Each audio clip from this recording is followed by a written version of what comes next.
बिस्मिल्लाहिर्रहमानिर्रहीम। ये शुमाली बाग बीरपानी सोदन गली की पहली बर्फ़बारी है और आज सुबह सुबह ये आप देख सकते हैं क्या खूबसूरत नज़ारा।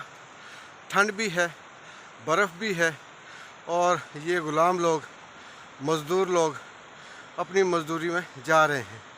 बच्चे स्कूलों में जा रहे हैं।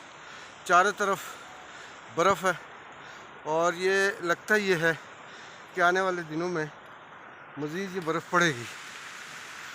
नज़ारा खूबसूरत है।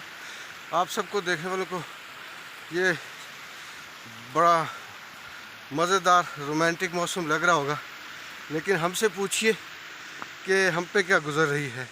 हाथ पाँव यख हैं, मुंह से जो हवा निकलती है वो गर्म है और इस वक्त कोई ऐसा शख्स नहीं है जो उठने के लिए तैयार हो या बाहर जाने के लिए तैयार हो। लेकिन जाहिर सी बात है, हम हैं और हमारा मौसम है। देखते हैं कि मौसम जीतता है या हम जीते हैं। इकबाल जिंजो को इजाज़त दें। अल्लाह हाफिज़।